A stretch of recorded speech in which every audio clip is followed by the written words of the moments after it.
Fizban's Treasury of Dragons is giving players new variant options to the standard Dragonborn race. Each variant is an upgraded option based around a specific dragon lineage. In this video, we will be taking a look at the racial traits for the Chromatic, Metallic, and Gem Dragonborn race options, compare them to the playtest form from Unearthed Arcana, and provide some ideas on where these new Dragonborn fit into the official 5th edition settings. Hello, welcome to Dungeoneers Pack, a channel bringing you player-focused discussions and character guides for 5th edition Dungeons & Dragons. My name is Josh, thank you for watching.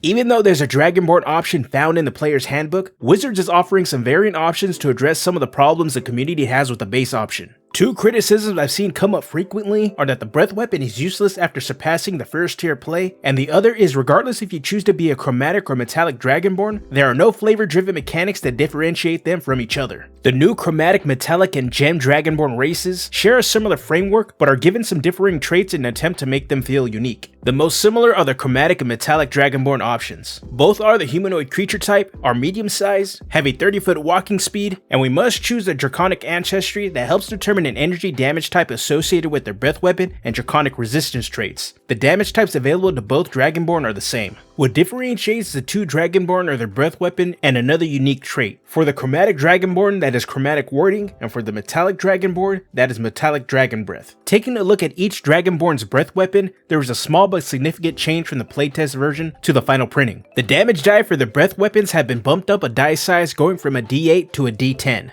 Other than this change, the breath weapons operate as seen in the playtest version. Both require those that are caught in the breath's range to make a dexterity saving throw, taking full damage on a failed save or half as much on a successful one. When taking the attack action, they can replace one of those attacks and the damage dealt increases similar to cantrips when we reach certain levels. The difference between both breath weapons comes down to their range. A Chromatic Dragonborn's breath weapon hits in a 30-foot long, 5-foot wide straight line, while the Metallic Dragonborn's breath weapon hits anyone caught in a 15-foot cone. The Chromatic Dragonborn's Chromatic Warding has some significant changes to its usage compared to its playtest version. Instead of being able to use this trait at 3rd level, we now have to wait until 5th level. This trait still has the same function as the playtest version. As an action, we become immune to the damage type associated with our Draconic ancestry, but instead of this effect lasting for 10 minutes, it's now just a 1-minute buff. Metallic Dragonborn's Metallic Breath Weapon is an alternate breath attack that provides a Dragonborn character 2 close-range crowd control features when we hit 5th level. Just like this variant's other breath weapon, we can use this trait when we take the attack action, replacing one of our attacks. Our Dragonborn takes a deep breath and then exhales in a 15-foot cone. Any creature caught in the cone must beat a DC equal to 8 plus our Constitution modifier plus our proficiency bonus. When using this trait, we have 2 crowd control options to choose from. The first is Enervating Breath, which forces our enemies to make a Constitution saving throw, and if they fail, they become incapacitated until the start of our next turn. Our second option is Repulsion Breath, which forces anyone caught in the attack to make a Strength saving throw, and if they fail, they are knocked away 20 feet and are prone. We can use this ability once every long rest. The Chromatic and Metallic Dragonborn seem like solid choices for melee-oriented characters, as Chromatic Warding and Metallic Breath are most effective in close quarters. Comparing the two, the Chromatic Dragonborn does not feel as locked into the melee role compared to the Metallic Dragonborn, as any class could benefit from the damage mitigation, and the breath weapon has a better distance. Despite this, I feel the Chromatic option is weaker compared to the Metallic Dragonborn. Chromatic Warding's damage prevention is locked into the damage type associated with the chosen Draconic ancestry. Unless you regularly face enemies that are dealing that damage type, it might not even be put to use. With the feature being locked into a 1-minute time limit, it is restricted to combat, and it trumps the resistance racial trait that already mitigates the same damage type. While I understand taking no damage is better than taking half damage, having 2 racial traits that have a similar purpose is redundant, and as I've previously stated, is entirely dependent on whether the enemies you face will be doing that damage type in the first place. The Metallic Dragonborn, on the other hand, does incentivize playing a frontliner, as both of its breath weapons are in a short but wide range. Metallic Breath Weapon, while exclusively a combat tool, is always an active option at your disposal. Being able to potentially inflict the incapacitate or prone conditions on multiple enemies could be devastating, heavily pitting combat in your team's favor. A successful Enervating Breath will not only prevent an enemy from taking any actions or reactions, but will also disrupt concentration on spells or any other abilities similar to subclass features that remain active until they are down or incapacitated. Since we can use this as part of our action, it pairs nicely with classes that have the extra attack feature. With extra attack in mind, landing a successful Repulsion Breath will grant our follow-up melee attack advantage on the prone enemy.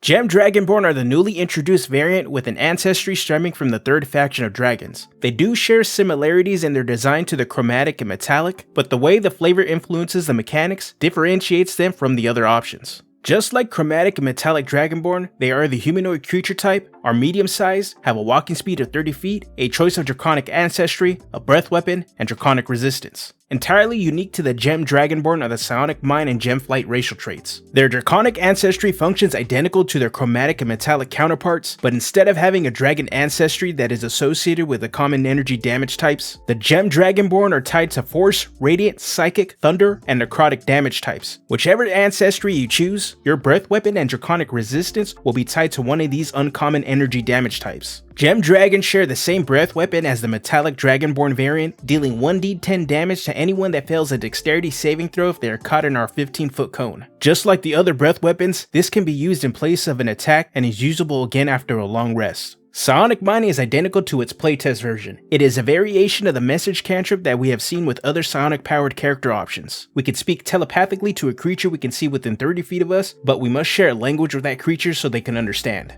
Gem Flight is roughly the same, but like many of the variant exclusive traits, we can start using it at 5th level. As a bonus action, we grow wings and gain a flying speed equal to our walking speed and are capable of hovering. This trait lasts for 1 minute and can be used again after finishing a long rest. Comparing the Gem Dragonborn to its chromatic and metallic counterparts, mechanically it's just as good as the Metallic Dragonborn. Having resistance to the non-elemental energy damage types is huge, even if it only comes up in niche situations. Gaining resistance to force damage is rare, as the only player option that grants resistance to force damage is the Bear Totem Spirit from the Totem Barbarian. The associated energy damage types make the Gem Dragonborn's breath weapon excel, as they tend to be the least resisted. This is highlighted with the force damage type, as currently there is only one monster printed that has immunity to force damage. Psionic Mind is a great utility feature to help communicate with your teammates. It is obvious now that message-like abilities like Psionic Mind are becoming the go-to option to make player options feel psionic. Gem Flight is useful to all classes, but the printed version no longer gives the Gem Dragonborn a leg up over spellcasters, as we now have to wait until 5th level to access the trait. This trait having a 1-minute limit gears its use towards combat, limiting its out-of-combat utility. Now let's take a look at where these Dragonborn fit in the official 5th edition settings. In Forgotten Realms, Dragonborn can be found in the authoritarian kingdom of Timanther. Followers of Bahamut could be casted out or escape from the country to follow their faith and find freedom. Others could be former slaves of their ancestral dragons that are looking to start a new life. In Eberron, the Metallic and Chromatic Dragonborns can be found in Arganessen. We could play a Dragonborn who has made their way to Corvair to stop the evil forces who aim to make the Draconic Prophecy come true. They could also be found on Corvair in the settlement of Kibara. They could be venturing out to build trade relations for their peoples. Gem Dragonborn could have been a tribe that migrated from Arganessen to Sarlona and have developed psionic powers like many of the other races that live on the continent. Another idea is that Gem Dragonborn could be from a small group of Dragonborn living in Arganessen near large deposits of Kyber, Eberron, and Sybaris dragon shards, which have altered them, granting them psionic powers. In Ravenloft, Dragonborn are not native to the plane and could have been an adventurer whisked away from their respective plane, trying to survive a return home from the demi-planes of Dread. In Ravnica, Dragonborn do not exist in the setting, but they could be reflavored as the Vaashino, a lizard folk type race. They could be members of the Izzet League, performing experiments to imbue themselves with energy, or in the case of the Gem Dragonborn, tap into the guild leader Niv Mizzet's fire mine to build a connection to the dragon. In Theros, Dragonborn do not exist there either, but they could be flavored as a Nyxborn created by one of the gods to act as their will on the plane.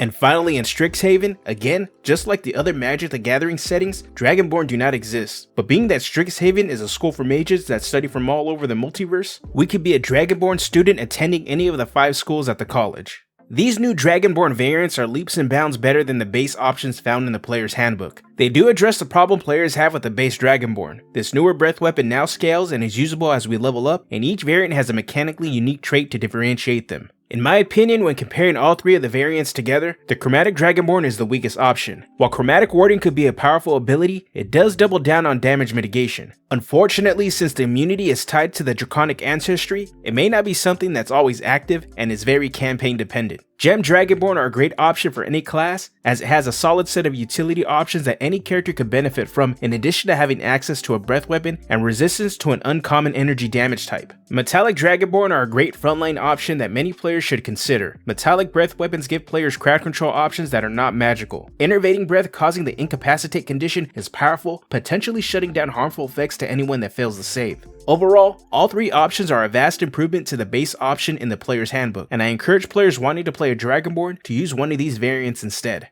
With that said, I want to hear from you. What do you think of the new Dragonborn? Let me know down in the comments section. If you enjoyed this video, make sure to give it a like, and if you want to see more content like this, I drop a video every week, so go ahead and hit that subscribe button. If you're looking to connect with me or the rest of the Dungeoneers Pack community, consider joining the official Discord. You can join by clicking on the link in the description below. Alright, I'm out of here. Have a good one.